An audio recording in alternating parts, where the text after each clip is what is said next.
Nem a prisão consegue conter o maníaco mais perigoso da Rússia. Dizem que nem o inferno quer ele. Ele é o criminoso conhecido por atacar suas vítimas a mordidas. Ele escolhia sempre mulheres solteiras indefesas. Ele costumava ir até o quarto de suas vítimas durante a madrugada e lhes acordava dando várias mordidas e finalizava arrancando olhos delas com suas próprias mãos e depois guardando eles em um pote na sua geladeira. De noite, ele pegava o pote e comia esses olhos enquanto assistia a um filme na Netflix. Neste momento, ele desafia os policiais. O maníaco conseguiu destruir o teto da cela e tenta escapar pelo teto.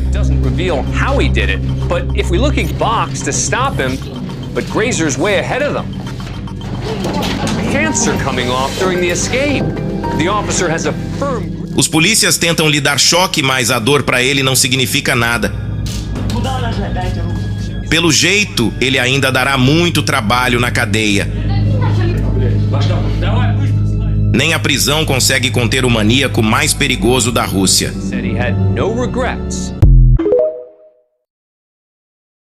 Does the Illuminati use clones in Hollywood?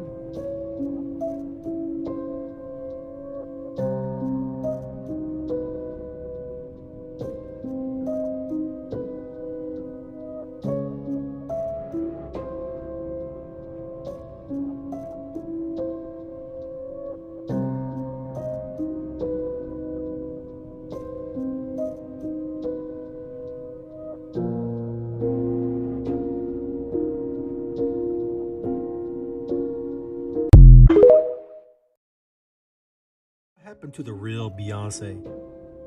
Because this Beyonce that we are seeing now looks like a completely different person from the Beyonce that everybody knew.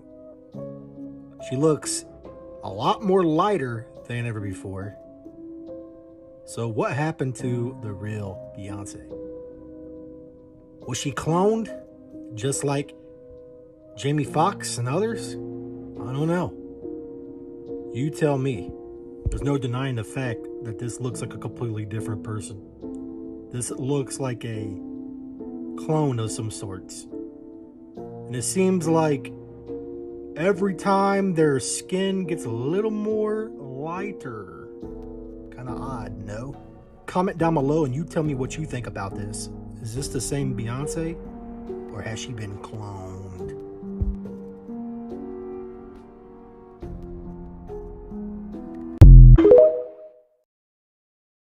The Titanic was actually a hit job. For real? Yeah, the Titanic was a hit job. So basically what happened was all the richest people in the world in 1912 were supposed to be on this ship. You had the Rothschilds and their basically lackeys at that time who were called J.P. Morgan. There's also another guy who was on that ship. His name was Mr. Uster. He was the richest man in America at that time. He owned 40% of every mortgage in America. Imagine, 40%. This guy's a gangster. I'm not saying he's a good guy. But basically, this guy was in the way of the Federal Reserve. They wanted to create a central bank, the Rothschilds. They can't just take someone out of that importance. You know, this guy's just too important to shoot. Just can't kill him. So what they basically did, they made this big deal of, you know, everyone going on the ship. And then in the last seconds, all the Rothschilds people exited the ship. Like right before it was about to take off. The ship sunk. The richest guy in America died on the ship. All the politicians who he was basically bribing, all that money evaporated. So they went all to the Rothschild side. Yeah. And then next year, 1913, they started the Federal Reserve Bank because there was no more opposition to it. January 1st is a false New Year's. You're actually celebrating the Roman god Janus, who is the god of endings and beginnings. This because he has two faces, one looking into the future and one looking into the past. On the first day of January, which was named after Janus, right? January, Janus. Romans would perform rituals and offer sacrifices to honor him, asking for blessings for the new year. This ritual further emphasizes Janus' association with beginnings and transitions. Not to mention, the real new year is in March or April, right, according to History.com. So for the Babylonians, the first new moon following the vernal equinox, the day in late March, with an equal amount of sunlight and darkness, heralded the start of the new year, right? So this is late March or early April. The early Roman calendar consisted of 10 months and 304 days, with each new year beginning at the vernal equinox, which was late March, early April. And over the centuries, the calendar fell out of sync with the sun. So to solve the problem, he consulted some prominent astronomers and mathematicians of his time. He then introduced the Julian calendar, which closely resembles the more modern Gregorian calendar that most countries around the world use today.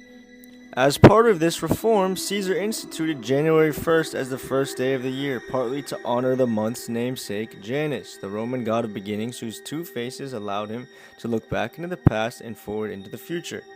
Romans celebrated by offering sacrifices to Janus, exchanging gifts with one another, decorating their homes with laurel branches, and attending raucous parties. Sounds familiar. The real New Year also aligns with Exodus 12 verse 2. This month shall be unto you the beginning of months. It shall be the first month of the year to you. Right, it was called Nisan by the later Hebrews and nearly corresponds to our April. Right, God commanded his people to observe the Passover on the first month of the year, which is equivalent to April. Which is where we get April Fools from, because they fooled us all. Historians believe April Fool's Day has its origins in the 16th century when France switched from the Julian calendar to the Gregorian calendar. The Julian calendar began in March with the spring equinox and was celebrated until April 1st by switching to the Gregorian calendar. The new year would now begin on January 1st. April Fools, they tricked us all to not celebrate the actual new year. Instead, you're celebrating the pagan god Janus. I don't know about you guys, but I'll be going to bed early tonight and I will not be participating in this pagan ritual. Let me know what you guys think about this one. Don't forget to like, comment, and follow. Let me know what you think about this, and I'll see you in the next one. Michael Jackson's best friend, Christmas. Michael Jackson called him Christmas. You ever met a man that gave you a little nickname like that? No. Me neither. All people that love the truth gotta be happy if the truth coming out and lies is getting exposed. That's just what time it is. 2024, folks. Never been Illuminati, only Illuminati, and I only left with bitches when... The power of Cat Williams is incredible. He mentioned Ludacris once in a 2-hour and 46-minute interview. That interview was as long as the Lord of the Rings extended edition, okay? Like, that interview was so long it needed intermissions, all right? And he mentioned Ludacris once. I have never seen so many celebrities at the same time issue statements and try their damnedest to duck allegations as they did from this entertaining ass. I want to be on the record here. Cat Williams' interview was a comedy special, all right? That was a comedy special. Shannon Sharp sat there and he basically just did church backup. Wow. Damn. Cat, that was all he did for 2 hours and 46 minutes. Everyone keeps calling it an interview. It was not. That was a comedy special. It was like Eddie Kingston addressing his enemies, okay? It was 2 hours and 46 minutes of allegation after allegation put in the most comical, humorous way possible. And of course it was comical and humorous because Cat Williams is the GOAT. He was a man. I want you guys to think, this man did stand-up in GTA 4. I did stand-up for 20 years, all right? I've been slowly starting to get back into doing it. Cat Williams put on a mocap suit and did his act for nobody in a room of nobody. And it was still better than most of the specials y'all put out on YouTube. I'm just throwing that out there, okay? Every one of these motherfuckers out here who put out their comedy special on Netflix, oh, what's your comedy special? It's called Triggered. It's called Canceled. Cat Williams put on a mocap suit, stood in an empty room with a bunch of engineers staring at him from behind a booth, and he did his act as if he was in front of a fucking arena and mentioned how Liberty City had no dogs. And it was the funniest shit that I've ever watched on a PlayStation 3. I'm just throwing that. The man is the GOAT, and now all he did was mention Ludacris, Illuminati, and weird wife in the same sentence, and Ludacris appeared back in the studio for the first time in damn near a decade. April 8th, 2024 is a date that has everyone talking. This is the day when the moon will slide between Earth and the sun, casting its shadow across our planet in a grand display that we call a total solar eclipse. This celestial spectacle will traverse North America in its entirety, from Mexico up through the United States and into Canada. It's an event that's both humbling and awe-inspiring, reminding us of the cosmic ballet that endlessly unfolds above our heads. But it's not just the spectacle that captures our fascination, it's the mystery and the intrigue. The sun, our closest star, is a source of life and light, yet it holds so many secrets. And as we anticipate this event, the sun's mystique only grows stronger. So last night in Florida, apparently it was two different things in the sky. And this is one of them right here. Reporting live, we have something in the sky again. Something is in the sky again. Don't know what it is. The world's about to end.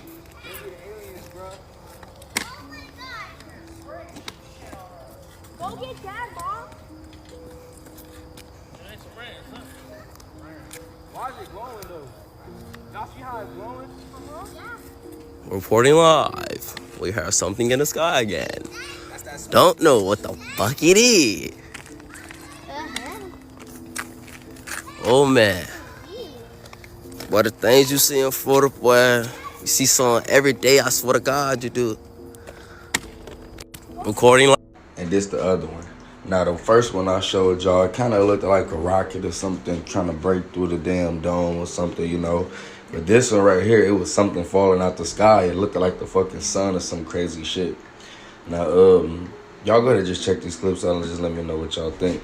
Like, cause I don't know what the hell this is. Like, this could be some drones playing Project Bluebeam, or this could be some real life shit going on that we think.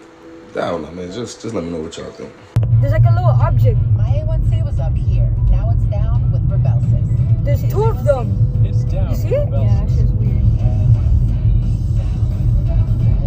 My doctor told me Rebelsis lowered A1C better than a leading branded pill. What the fuck is that? People taking Rebelsis lost more weight.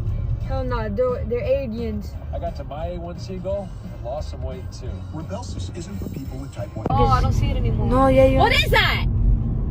Is that an airplane or what is that? Oh, hell no.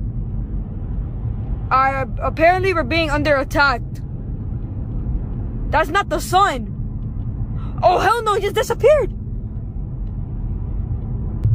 There's like a little object. My A1C was up here.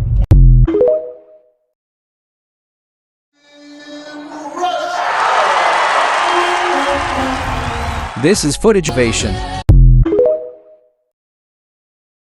Music is magic. It reprograms your subconscious mind. This is why you remember the lyrics, because it's stored within your subconscious. 90% of your behavior is manifested from the programs within your subconscious. Listening to negative music, you are programming your subconscious mind to manifest negativity. Music is frequency, and frequency is the only thing that can go inside of you without your consent, affecting your cells and your water structure no matter what. Saying positive things has a positive effect on your cells and water. Saying negative things has a negative effect. Music changes your intent, emotional state and thoughts. This is why you become sad when you listen to a slow beat song. We're not meant to be listening to music with choruses. Repetitive beats and loops within music create thought loops within your mind. In nature, everything is transforming. There is no chorus within nature. Our mind should be constantly evoluting. Music degrades women. Women hold the portal into the physical world. The uterus comes from the U-Taurus. Here's the uterus. It's the portal from out of counter space into the physical realm. Egyptian Ankh is the portal,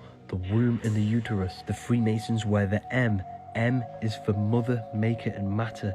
Every single one of you has to come through the mother to get into matter, the M. They are degrading women within the music. You cast spells when you speak. This is why listening to music is casting spells upon your subconscious. Link is in the bio for the paperback book of wisdom. This is all getting too much, because today Pakistan became the first country to missile strike inside Iran since the Iran-Iraq war ended in 1988. And not only that, but we also had the US carry out their fourth set of strikes on the Houthis after they attacked yet another US ship, and to top it all off, the British government came out with a speech saying that the era of peace is now over and we are moving into a pre-war era. The defense minister said in the next 5 years we could be looking at multiple conflicts involving Russia, China, Iran, and North Korea. Because of that, why we must prepare to deter our enemies, lead our allies, and defend our nation. And these are not just words, because today, for the very first time, the UK is spending more than 50 billion a year on military defense, which is more than ever before. Russia is now advising its citizens not to travel to Canada, citing risks of attacks. The Russian Foreign Ministry says that attacks on Russian citizens in Canada is becoming extremely more prevalent in the recent months. Canada is one of the top supporters of Ukraine and has already issued wide-scale travel bans for Canada citizens into Russia. The Canadian Foreign Ministry was not available for comment at this time. What if a nuclear bomb hit Toronto, Ontario? Would you survive? States to avoid to survive World War III. This is not happening, but tensions are high. Looking at the map with the states with the highest priority targets, and the primary locations of these targets are Washington, D.C., which is in Maryland, bordering Virginia. Everybody knows that was number one. Then we have Colorado and this love triangle between these states, bordering Nebraska and Wyoming. And finally, the last state is Montana. Montana would be a big boy target. Honorable mentions are the Dakotas. They had to be involved on this list. If you want to survive, these are... Look at this. He's like just casually leaning basically at the top. He's got his elbow at the top of the bookshelf. People have seen an evil entity with a smile from ear to ear.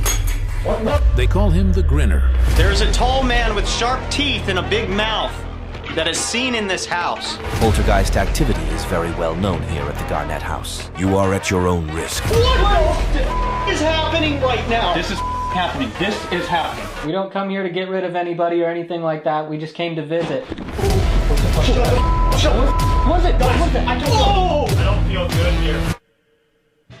Oh, what was that, bro? What was that? What if I go up there and I look and there's something in the chair? I'm dead serious. Like literally get... Guys! Guys! What? Come on. Something happened downstairs.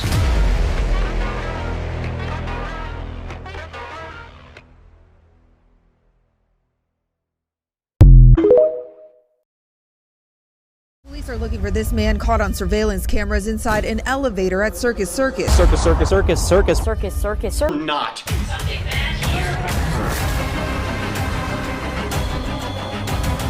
Hotel room 666 in Circus Circus is the devil's room. What the? Is a bathtub.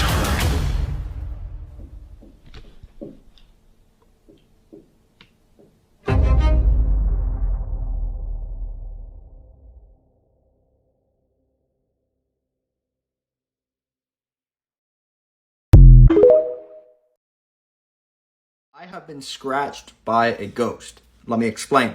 This was at the McIntyre Villa in Atchison, Kansas, the same town as the Sally House. Now, there is a story of a man that unalived himself inside of this home, and I actually got scratched after I asked a few questions that were probably a little bit too personal. And as I was walking out of the bathroom, it felt like my arm was burning. So I pulled it up, and there was 3 scratch marks, and it almost felt like a cat scratch, but this is the only time this has ever happened to me. It is not a very common occurrence. But take a look at that. There's 3 distinct scratches going down my arm. Pretty cool. Time for the investigation. We're starting in the saloon with the captain. Music box, it's a motion sensor. It's literally as easy as that. You can point that down this hall. So maybe like right here? Capture another shadow figure, yeah. When you turn it on, it's gonna calibrate. Plays a creepy song like this. There we go. Okay, so now anything motion will do this. So it's not supposed to go off. Wait. Could you turn around really quick? No, please. I'm not even kidding, bro. What is that on his neck? You guys see that? Boom. Oh my god! Giant scratch on your neck. Wait. Yeah, look this. forward real quick. Wait, Guys, do you see that? 2 is this one and then that one. Wait, are you Did serious? Scratch your neck like recently? Let me... There we go. Alright, look at this. Giant scratch all the way down. I didn't feel anything though. Has anyone been scratched before? Because I've been scratched on my back. Do you feel it in the moment? I don't think I've ever felt it actually happen. I've never felt it, but either some people will point it out or I'll notice it when I get home. That's scary. That's a bad word. That's a deep scratch too. Music box, sat down. We don't want that going off or else there's something walking in front of it. Guys, this